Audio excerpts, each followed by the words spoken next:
3년 심효를 하고 계셨었습니다. 심효를 하고 계시는 그 오두막을 짓고 심효를 하고 계셨는데 제가 가고 깜짝 놀랐습니다. 선생님께서 상복을 입고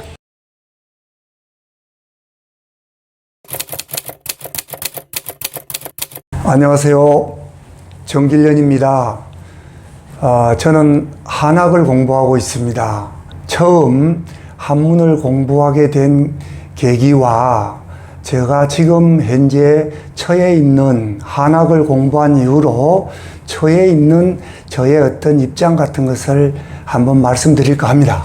저는 이제 집에 가정에서 부모님이 일찍이 한문을 하시는 분이었고, 그러다 보니 신식 학교 교육보다는 전통 교육인 한문을 배우게끔 저한테 많은 권유를 했습니다. 그 권유에 처음에는 못 이겨서 이제 공부를 하게 되었는데, 막상 서당을 가서 생활을 해보니 그 서당 생활이 그다지 나쁘지 않았습니다. 그래서 이제 공부보다는 처음에 그들과의 그 어떤 서당에 공부하는 학동들 간의 정과 재미, 이런 것들이 있어서 계속 있게 되었습니다. 그러다 보니 공부도 이제 하게 되었고, 지금까지 이제 그런 공부를 쭉 하게 되었습니다.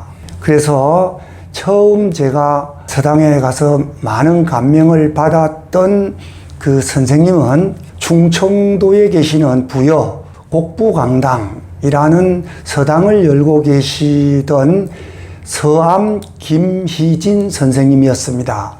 김희진 선생님은 잘 알려지지 않았습니다. 김희진 선생님에 대해서는 현재 우리 전통문화연구회에서 많은 번역서를 냈는데 성백효 선생이라는 분이 계십니다. 그분이 서암 김희진 선생님의 제자입니다. 그렇게 보시면 그분이 어떤 분인가를 대략 짐작할 수가 있습니다.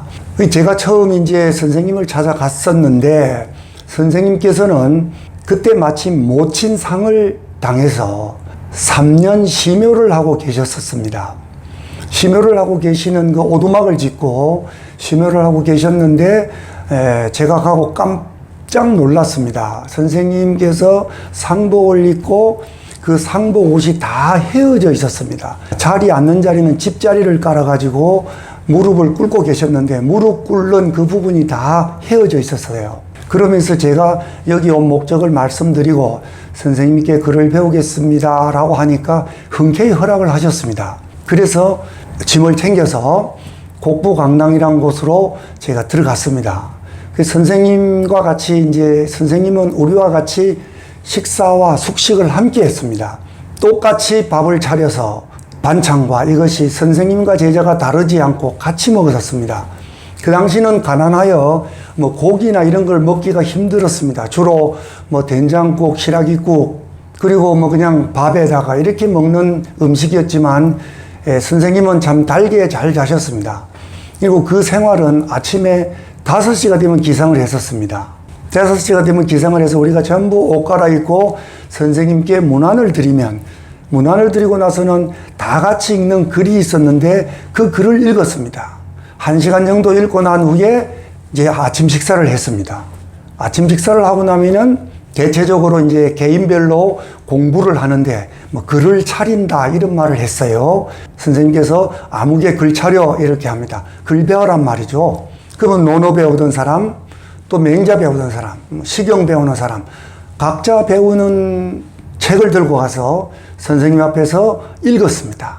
읽고 선생님이 잘못된 데는 지적해주고, 그럼 돌아와서 본인이 그 글을 읽어서 암송까지를 해야 합니다. 암송을 하고 나면 선생님 앞에 암송한 것을 외워서 바쳤습니다. 그러고 나면 그 일과가 끝나고 다음에 그리하고, 이런 형태로 하루를 보낸 게 그게 아주 단조로운 서당 생활, 아주 단조롭습니다. 그렇게 생활을 했었습니다. 그리고 나서 선생님께서 이제 일정한 그 어떤 틈이 있어서 나가시면 우리가 같이 모시고 나가서 바람 쏘기도 하고 그렇게 했었죠.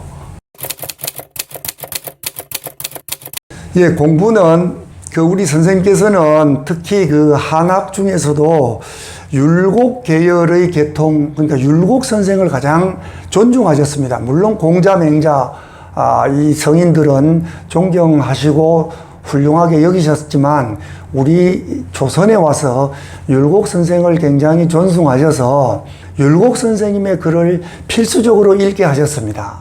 그리고 또한 한말에 간제전우라는 선생님이 계셨는데 대단한 학자였습니다.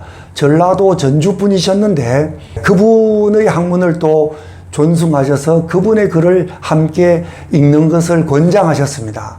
그리고 글을 읽고 선생님에게 가서 이제 그 글을 물어보면 대답을 하고 또 선생님과 같이 향교나 서원을 가서 함께 재래하는 걸 함께 했었습니다. 이제 배웠던 걸 실천하는 공간이라 할 수 있죠.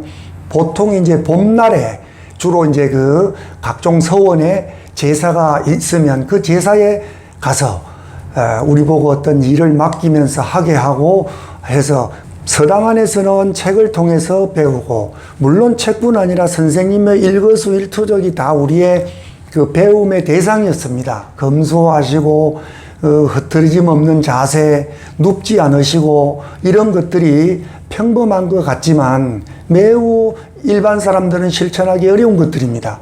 그런 것들을 몸소 보여주셨으니까 그런 걸 통해서 배우고 때로는 선생님 모시고 서원을 가서 제사에 참석해서 실지예를 행하는 것을 배우는 이런 형태로 공부를 해왔었습니다.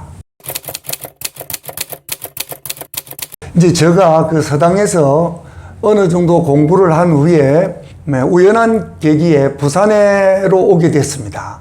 부산에 와서 이제 강사로 활동을 하면서 서당에 공부를 계속 했죠. 그러다가 제도권에 있는 분들과 인연을 맺게 되어서 한문학을 전공하는 교수님이라든지 또 한문교사나 이런 분들하고 같이 글 읽는 모임에 가입을 해서 글을 읽다가 저더러 제도권 공부를 하도록 권유했습니다. 그래서 제가 공부를 하게 되고 검정고시를 보고 또 방송통신대학을 또 갔었습니다. 그래서 거기서 제가 이제 4년간을 마치고 국문학을 마치고 그 다음에 이제 대학원을 진학을 했습니다. 대학원을 진학하는 것도 옆에서 권유를 해서 권유하는 뜻을 받들어 제가 이제 하게 되었고 지금은 이제 그 학위를 받았습니다. 학위를 받아서 대학에 강의도 하고 이 서당 강의도 하고 그러면서 이것이 그냥 처음에는 글을 읽을 때 어떤 무엇을 하겠다는 목적은 없었으나 지금은 결국 이것을 가지고서 제가 생활하는 도구가 되고 또 저의 취미가 되고 저의 어떤 그 하나의 전문가가 되었습니다. 한문이라는 것은 여러분들은 어렵다고 생각할지 모르나 한문은 어휘를 풍부하게 이해하는 데 매우 도움이 됩니다. 그리고 어떤 용어를 정리하는데 한자가 아니면 정리하기가 어렵습니다. 그 외에도 한자가 가진 특수성이 많으나 일단 제가 말씀드린 그런 것들은 우리가 매우 중요하게 여겨야 될 부분이라고 생각합니다. 그 한자를 통해서 내 생각을 축약할 수 있고 작은 글자로서 길게 하지 않고 그런 장점이 있기 때문에 한자를 배움으로 인한 배운 사람과 배우지 않은 사람은 그 어휘를 사용하는 문구에서도 차이가 나고 또 사물을 이해하는 데서도 상당히 깊은 사고력을 요하기 때문에 한문이 주는 그 우리의 정신 건강, 지식을 확장하는데 많은 도움을 준다고 생각합니다. 그래서 틈나면 여러분들도 한자나 한문을 좀 배웠으면 좋겠습니다. 예, 한학은 어렵긴 하나 한문을 통해서 나갈 수 있는 길이 사이에 몇 가지가 있습니다.